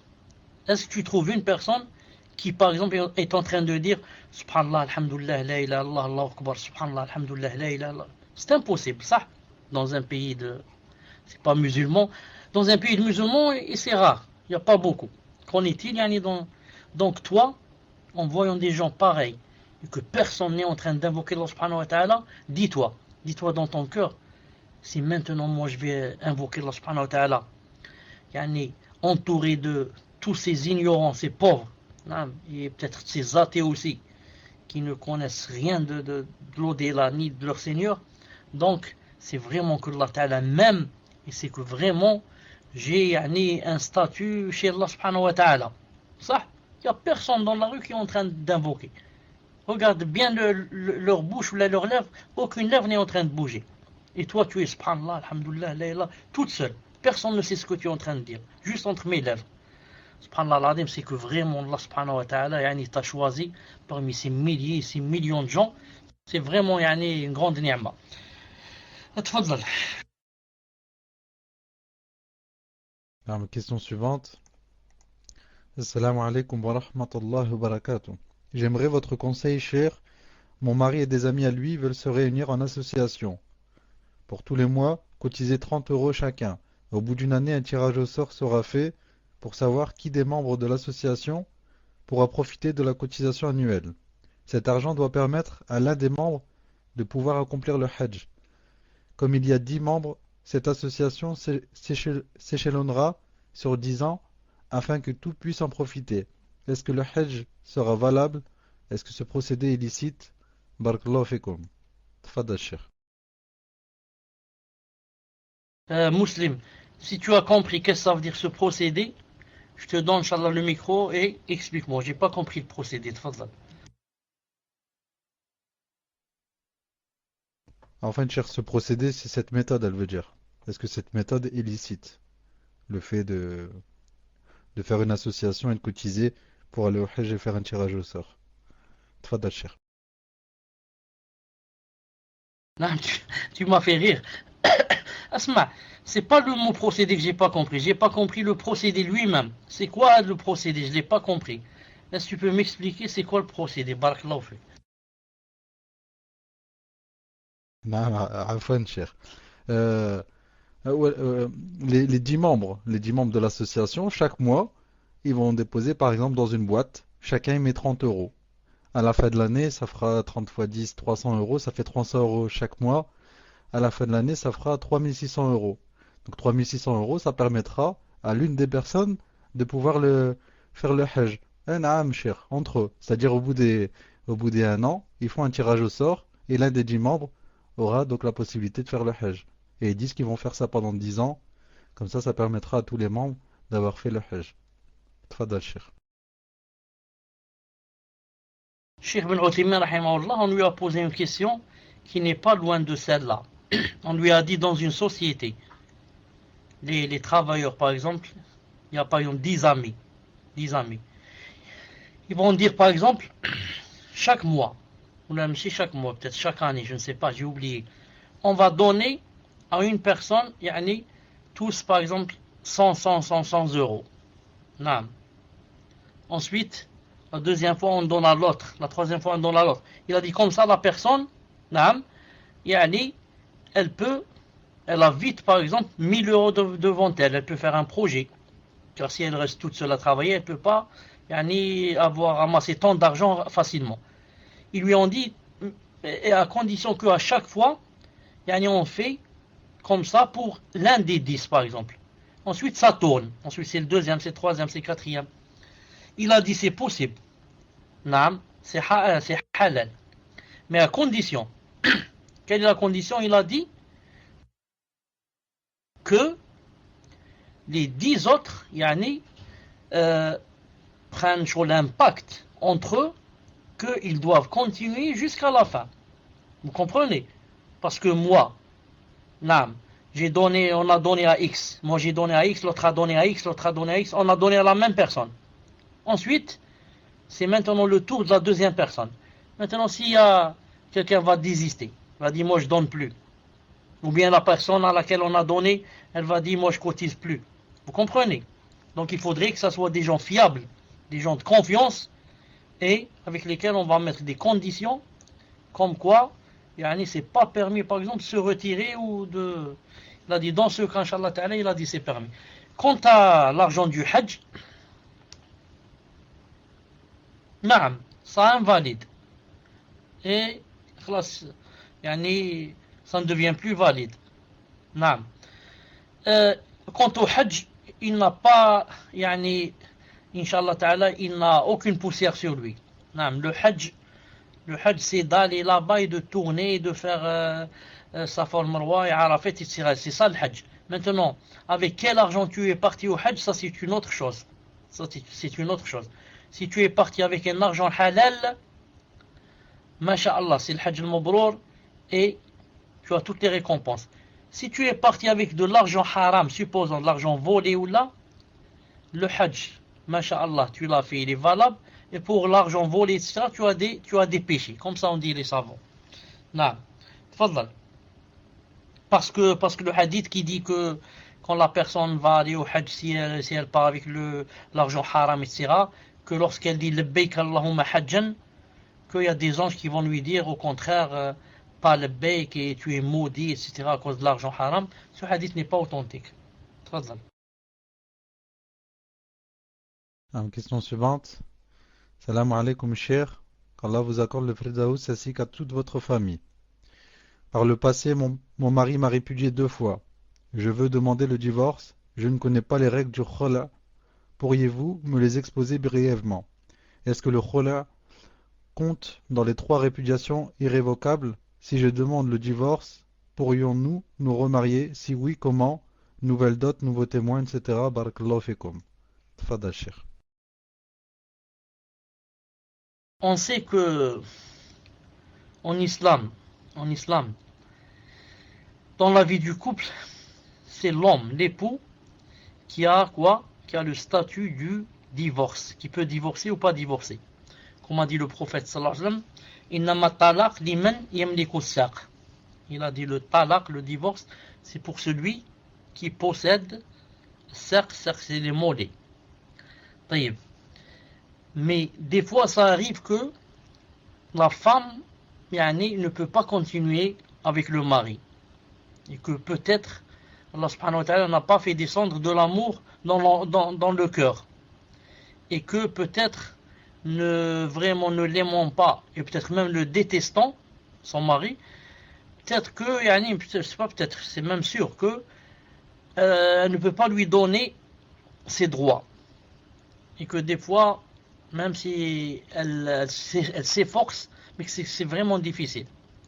Ou alors des fois, par exemple, le mari, c'est quelqu'un qui bat sa femme, c'est quelqu'un qui... Al-Muhim, Allah Ta'ala a donné à la femme, à l'épouse, quand elle sait que c'est devenu invivable et que c'est impossible d'aller plus loin, il lui a donné cette issue, qui est quoi? Qui est de rendre à l'époux ce qu'il a donné comme dot. Ou alors, de faire un pacte avec lui. C'est pas obligé que ce soit la dot. De faire un pacte qui lui dise, par exemple, tu m'achètes telle chose et je te libère. Ou alors c'est elle qui lui dit, je te donne telle chose et libère-moi. Non. Donc c'est d'après les conventions entre elle et lui. Donc ça s'appelle le khul. Quand elle lui rend ce qu'il lui a donné comme dot, ou bien ce dont ils se sont convenus et qu'elle lui donne, dans ce cas, elle peut se libérer de lui. Ça s'appelle le khul. Le khul vient du mot en arabe, du verbe khala'a. Khala'a, ça veut dire il a enlevé. Donc elle, qu'est-ce qu'elle a enlevé? Elle a enlevé un vêtement. Quel vêtement? Le vêtement de son mari. Car Allah Ta'ala a dit, en parlant des femmes par rapport aux hommes et aux hommes par rapport aux femmes, il a dit Hunna libasun lakum wa antum libasun lahunna. Il a dit elles sont un vêtement pour vous et vous êtes un vêtement pour eux. Donc maintenant c'est elle qui enlève le vêtement. Le vêtement, c'est-à-dire son mari. Elle veut enlever le vêtement et lui rendre ce qu'il a donné comme dot. C'est une issue que Allah subhanahu wa ta'ala a donnée aux femmes pour qu'elles ne restent pas à vivre comme ça, une vie qu'elles ne supportent pas. Une vie qu'elles ne supportent pas. Al-Muhim. En islam, quand elle lui rend sa dot, il doit l'accepter. Comme a dit le prophète sallallahu alayhi wa sallam, il a dit à cet homme, accepte la dot qu'elle va te rendre. En parlant de la femme de Qais. Mais maintenant, c'est possible qu'une femme donne à son mari sa dot et qu'il n'accepte pas. Il dit j'accepte pas. C'est ça pour que vous compreniez la nécessité du tribunal musulman. Dans un tribunal musulman, elle dépose plainte, le juge l'appelle, il lui dit tu acceptes et il lui fait séparer sa femme de lui, même sans son consentement. Mais maintenant, quand c'est comme ça, comme dans un pays où il n'y a pas de tribunal islamique et que l'homme n'accepte pas, les savants ont divergé. Certains ont dit, même s'ils n'acceptent pas, c'est permis. Et d'autres ont dit non, il faudrait trouver la solution pour le forcer à ce qu'il accepte. Al-Muhim. Maintenant, s'il y a eu khula, elle lui a donné ce qu'il voulait et ils vont se séparer, sa période de viduité sera seulement une fois les menstrues, pas 3 fois les menstrues, une seule fois les menstrues. Et aussi, ça ne compte pas comme divorce. Ça compte comme annulation du mariage, pas divorce. Ça veut dire, s'il l'avait comme ici, il l'a répudié 2 fois. Et ensuite, elle va faire le khula. Après le khula, après 2 mois, après 3 mois par exemple, elle peut se remarier avec son mari qui l'a répudié déjà 2 fois. Pourquoi? Car le khula n'est pas un divorce, mais une annulation du mariage. Fasr, on dit en arabe, fasr. Maintenant, si jamais ils veulent reprendre ensemble, ils se remarient de nouveau avec le tuteur de la femme, l'ouali, et ils doivent donner une dot, le mari doit donner une dot et 2 témoins, et comme un mariage, comme يعني, un mariage ordinaire. تفضل. Question suivante. Assalamu alaikum wa rahmatullahi wa barakatuh, cher. Qu'Allah vous guérisse. Est-il permis de prêter de l'argent à un frère si nous savons qu'il va l'utiliser comme apport pour faire un prêt à intérêt, ar-riba? Barakallahu fikum, cher, ainsi que les admins, qu'Allah vous élève en degré. Tfadal, cher. Allah subhanahu wa ta'ala dit dans le Coran ولا تعاونوا على العدوان تعاونوا على البر والتقوى ولا تعاونوا على الإثم والعدوان. Allah ta'ala a interdit que nous nous entraidions dans la turpitude et ce qui transgresse les lois d'Allah subhanahu wa ta'ala. Donc maintenant, si je lui prêter mon argent pour qu'il va l'utiliser pour faire un prêt intérêt, c'est que j'agrée ce qu'il est en train de faire. Je suis d'accord. La preuve, je l'ai aidé pour qu'il fasse le haram. Donc on va partager les péchés. Et l'usure, il faudrait savoir que ce n'est pas quelque chose de facile. Faire l'usure, la riba, c'est pas quelque chose de facile. Donc, il faut que je dise à ce frère, Wallah, si c'était pas ce que tu as allé faire comme un prêt pour riba ou là, je t'aurais prêté. Je n'ai pas de mouchkila. Mais le problème, comment veux-tu que je t'aide pour que tu fasses un prêt de riba, ou bien je t'aide pour acheter de l'alcool, ou bien je t'aide pour acheter de la drogue, ou là, c'est pire que cela. Donc, il faut m'excuser si je ne peux pas te prêter. Tfadlal. Question suivante. Assalamu alaikum wa rahmatullahi wa barakatuh, cher. Puisse Allah Azza wa Jal vous rajouter de la science et vous combler de ses bienfaits. Dans une mosquée tous les vendredis, un stand de livres est posé à la vente des fidèles. Sur ce stand, il y a des livres de Aïd al-Qarni et d'autres chouyours qui ne sont pas des savants, mais des mubtadi'a. Il y a aussi quelques savants connus. Ma question est, a-t-on le droit de vendre des livres de chouyours qui ne sont pas des savants, mais des gens connus pour leur égarement? Que disent les savants sur le fait de vendre des livres qui égarent les musulmans? Jazakumullah khayran, cher, pour votre réponse. Qu'Allah Azza wa Jal vous préserve de tout mal. Aussi, cher, nous avons fait le livre La personnalité de la femme musulmane, qui est très instructif. Pourrions-nous, cher, faire le livre de la personnalité du musulman pour contrebalancer, car les frères aussi en auront besoin. Wallahu a'lam. Tfadal, cher. Je pense, Wallahu a'lam, que celui qui a fait cette proposition pour qu'on fasse le livre de la personnalité du musulman, je pense que c'est une sœur, Wallahu a'lam. Ah, n'est-ce pas? Hein? C'est une sœur, sûrement. Hein? Elle voudrait donc maintenant... Voilà. Donc c'est bien. C'est bien qu'on fasse ce livre. Le livre, je ne l'ai pas. Je ne l'ai jamais vu. S'il y a ce livre, Inch'Allah Ta'ala, que vous pouvez l'envoyer, tout que Allah subhanahu wa ta'ala. Al-Muhim.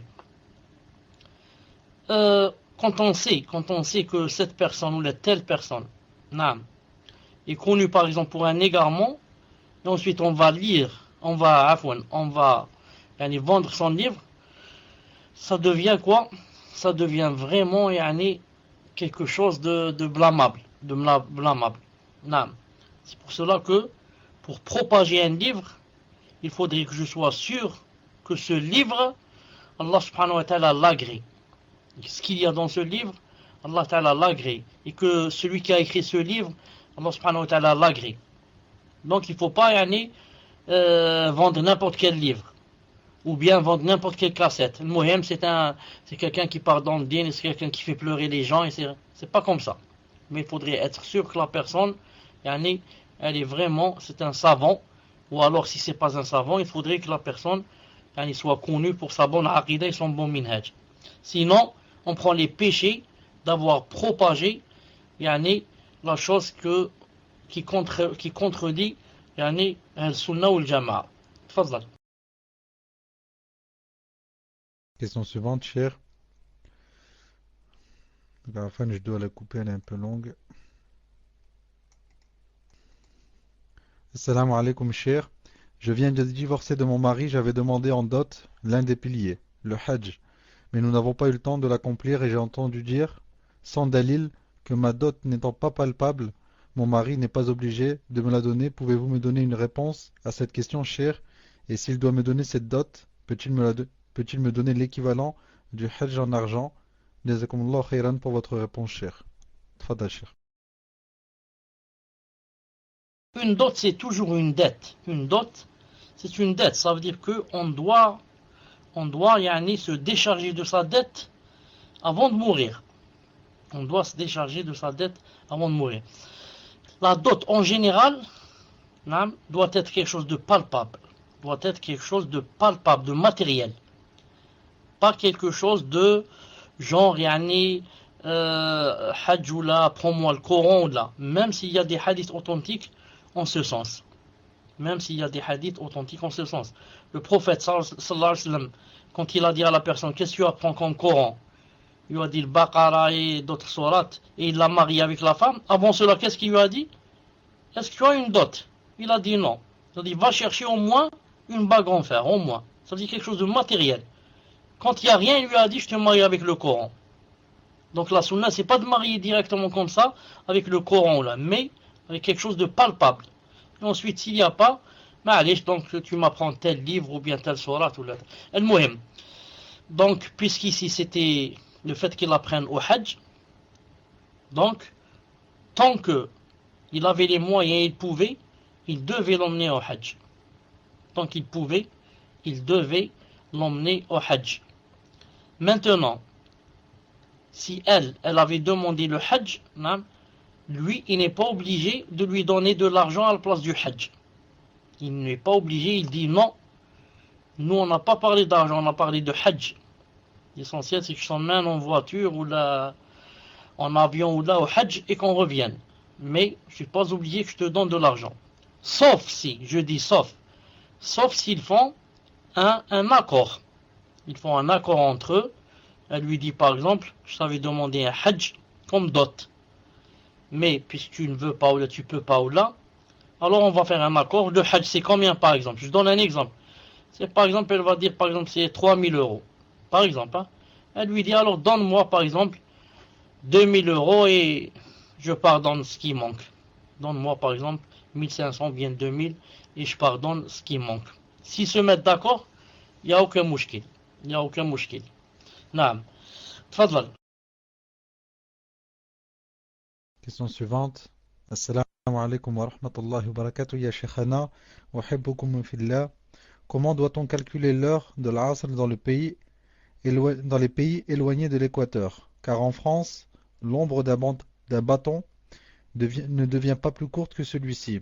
C'est-à-dire que le soleil n'est pas vraiment au-dessus de nous, et à l'heure de Dhuhr, l'ombre du bâton est déjà égale à sa taille. Tfadal, Cheikh. Les savants disent que dans les pays où c'est difficile de calculer les heures de la salat en général, ils disent la règle c'est quoi? La règle c'est de se baser sur la montre. En quoi? En prenant du pays le plus proche qui a une réglementation d'horaire de salat, yani juste. Donc on voit nous par exemple dans quel pays je suis, et si c'est pas possible dans mon pays de prendre en se basant sur l'ombre, etc. Je vois quel est le pays le plus proche de moi qui a yani, vraiment les heures de salat yani, vraiment juste. Ensuite je calcule. Je dis lui, son dhuhr c'est à 13 heures et son asr c'est à 15 heures. Donc il y a 2 heures entre dhuhr et asr. Et je vois chez moi. Si dhuhr c'est à midi, je vais dire l'asr c'est à 2 heures. Parce qu'il y a 2 heures de différence. Si dhuhr chez moi est à 13 heures, je vais dire l'asr est à 15 heures. Et comme ça. C'est comme ça qu'il faut faire. Tfadlal. Question suivante. Tfadal, Cheikh. Maintenant, il y a certaines chaînes, je crois, Allah Ta'ala Alam, d'Arabie Saoudite, à la télé, certaines chaînes d'Arabie Saoudite, je pense. C'est sûr, d'Arabie Saoudite. Ils te donnent tous les pays du monde. Quelles sont les heures de la salat? Nam, dans quel pays où tu es? Il commence par ordre alphabétique. A, B, C, D, jusqu'à ce qu'ils donnent tous les pays du monde avec leur capitale. Tu dis Algérie, Alger. Et commence. Sobh, telle heure, Dhor, telle heure, Asr, Maghreb, Isha. Ensuite, il arrive à F, France, Paris. Sobh, Dhor, Asr, Maghreb, Isha. Et comme ça. Subhanallah al-Azim, c'est quelque chose au bas, en bas de l'écran. Quelque chose en bas qui défile. Et qui te donne tous les pays du monde. Et moi, quand je vois certains pays comme ça, j'essaye de savoir, c'est pas surtout quelle est l'heure de la salade. J'essaye de deviner quelle est sa capitale. Je vais dire, attends, c'est quelle capitale? C'est vraiment difficile pour certains pays de trouver leur capitale. Vraiment, vraiment difficile. Et ils te donnent en même temps les 5 prières, masha'Allah. Tellement c'est facile, hein. Et c'est pas n'importe quel pays qui te donne là, c'est l'Arabie Saoudite, bi'idhnillahi ta'ala. Fadlal. Question suivante. Assalamu alaikum wa rahmatullahi wa barakatuh. Hayyakum Allah. Que doit faire une personne que l'on a appelée pour travailler dans une école chrétienne? Il a travaillé 2 heures environ, puis il a su que c'était une école catholique. La personne a continué jusqu'à la demi-journée, puis elle a cessé de travailler. La personne n'a pas réagi dans l'immédiat, car l'information l'a surpris, et le temps de réfléchir et de prendre une décision et de quitter ce travail n'a pas été immédiat. Comment aurait dû réagir cette personne et quel est le statut de l'argent qu'elle a gagné? Jazakumullah khayran. Assalamu alaikum wa rahmatullahi wa barakatuh. Tfadal Cheikh. Je pense, Wallahu ta'ala alam, que si la personne a tardé un peu à réagir, que peut-être que quand elle a su la chose, peut-être qu'elle n'en croyait pas ses yeux, peut-être qu'elle n'en revenait pas, peut-être qu'elle ne savait pas comment agir, qu'est-ce qu'elle doit faire. Est-ce qu'elle doit arrêter sur le champ? Est-ce qu'elle doit dire j'ai quelque chose à faire, je reviens une seconde et elle part et elle ne revient plus? Ou là, qu'est-ce qu'elle fait? Allah subhanahu wa ta'ala. Al-Muhim, donc la personne a arrêté, alhamdoulilah, qu'elle est arrêtée. Ensuite, l'argent qu'elle a gagné, si on va la payer pour la demi-journée, elle le donne à des nécessiteux sans qu'elle dise d'où est venu l'argent. Elle le donne à des nécessiteux sans qu'elle dise d'où est venu cet argent. Ensuite, il y a autre chose ici dans cette question. Elle n'a pas réagi dans l'immédiat et le temps de réfléchir pour une décision. Je pense que elle n'a pas arrêté à l'immédiat car elle était en train, peut-être, elle était en train de chercher comment trouver l'issue la plus adéquate, la plus convenable pour quitter, pour savoir comment quitter sans faire de problème. C'est pour ça que peut-être elle est restée peut-être pour ces quelques heures, 2 heures là pour elle cherchait vraiment comment est la solution. Wallahu alam, c'est ce que je pense. Wallahu alam. Tfadal. Question suivante. Salam alaikum Cheikh. Pouvez-vous nous éclaircir, Inch'Allah, concernant le jeûne des jours blancs, c'est-à-dire les jours de pleine lune? Ils correspondent aux 13, 14, 15 du calendrier hégérien. Nous qui habitons en France, les jours de pleine lune ne correspondent pas toujours aux 13, 14, 15 du calendrier hégérien. Devons-nous jeûner au début de la pleine lune, ici en France, ou devons-nous suivre absolument les 13, 14, 15 du calendrier hégérien? Et si ça doit être le cas, sur quel calendrier ou site musulman doit-on se fier à Afwan, vu que différents sites et calendriers donnent des dates différentes? Barakallahu fikum. Tfadal Cheikh. Pour le calendrier, il faut se fier sur le calendrier. Je ne connais pas les calendriers là-bas, mais il faut se fier sur le calendrier qui est plus proche, disons, de l'Arabie saoudite. Je ne sais pas exactement quel est le calendrier qui est le plus proche de l'Arabie saoudite. Car il y a le calendrier des Habash, il y a le calendrier des Soufis, il y a le calendrier... Ce que je voudrais dire, qui est peut-être plus important, que notre mère Aïcha radiyallahu ta'ala anha a rapporté dans un hadith rapporté par Muslim dans son Sahih. Et vous savez qui est Muslim, hein? Juste après le Bukhari. Qu'a dit Aïcha radiyallahu ta'ala anha?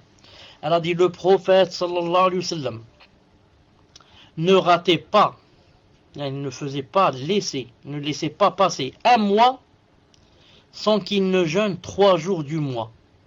Elle a dit comme ça, que ça soit au début, au milieu ou à la fin, la yubali. Elle a dit la yubali, comme ça, la yubali, ça veut dire sans qu'il n'en donnait de l'importance. Comme ça, elle a dit. La sunna, c'est de jeûner 3 jours au milieu. Mais si c'est pas au milieu, c'est de la sunna aussi de jeûner la première semaine, ou bien la dernière semaine, ou bien au milieu. Tout ce qu'on fait, Inch'Allah Ta'ala, quand tu jeûnes 3 jours pendant le mois, tu as fait la sunna du prophète sallallahu alayhi wa sallam. Pourquoi pendant les 3 jours de la lune c'est mieux? Pourquoi c'est mieux? C'est tout. Ça ne veut pas dire que les autres ne sont pas bien. C'est mieux parce que ils disent que l'être humain, son corps, il a une relation étroite avec la lune. Et quand il y a pleine lune, il y a des choses en la personne, en l'être humain, qui commencent à bouger et qui le poussent. Disons, il y a son sang qui commence à couler vite dans les veines et qui commence à ces tentations qui commencent à grandir et s'éveiller et grandir. Donc il serait sujet à quoi? À désobéir à Allah subhanahu wa ta'ala et à faire des choses de haram. Donc le prophète lui a montré comment parer à cette chose-là en jeûnant. Car lorsqu'on jeûne, qu'est-ce qui se passe? On devient faible, on faiblit. Le sang ne court pas vite dans les veines, etc. On est faible, on est jaune, etc. On ne pense pas aux shahawat et aux tentations. Sinon, c'est comme j'ai dit. Aïcha a dit, radiyallahu ta'ala, le prophète jeûnait de chaque mois 3 jours. Au début, au milieu, à la fin, il ne donnait pas d'importance. Et elle a dit, la yubali, que ce soit au début, au milieu, à la fin. Donc toi, je te rassure, Inch'Allah ta'ala, que tu prennes 13, 14, 15 de celui-là ou de l'autre, ou le muhim, c'est que tu jeûnes 3 jours de chaque mois si tu peux. Même si c'est un jour la première semaine, un jour, par exemple, c'est le 16e, le 17e jour, ou là, le 20e, et un jour, par exemple, le 29e jour, ou là, le 28e jour. Le muhim, tu as jeûné 3 jours pendant ce mois, alhamdoulilah. Maintenant, si ça tombe au milieu, 13, 14, 15, ce serait mieux, c'est tout. Voilà, Inch'Allah Ta'ala, ce que j'ai à dire pour aujourd'hui. Donc, on va se rencontrer, Inch'Allah Ta'ala, samedi, bi'idhnillahi Ta'ala. Barakallahu fikum, jazakumullahu khayran. Puisse Allah subhanahu wa ta'ala nous aider, nous guider davantage et nous donner la sincérité et nous aider jusqu'à qu'il fasse de nous des pieux jusqu'à ce qu'on le rencontre, jusqu'à ce qu'on nous mette dans nos tombes. Et toute personne qui aime Allah subhanahu wa ta'ala et qui est sincère avec lui et qui voudrait arriver chez lui, agréé par lui, Allah ta'ala, non seulement il l'aide, mais il lui ouvre toutes ses portes et c'est lui qui va vers elle, c'est lui qui va vers la personne comme dans le hadith authentique. Donc, c'est seulement une question chez nous, c'est pas chez Allah, c'est chez nous. Est-ce qu'on est sincère? Est-ce qu'on veut? On veut pas. C'est pour ça que toute personne qui rebrousse chemin, ou toute personne qui va de l'autre côté, ou toute personne qui jette son djilbab et qui va danser, toute personne, c'est une personne qui vraiment, elle n'était pas sincère dans ce qu'elle voulait. Elle faisait ça juste par mode, ou bien par imitation aveugle, ou bien c'est tout.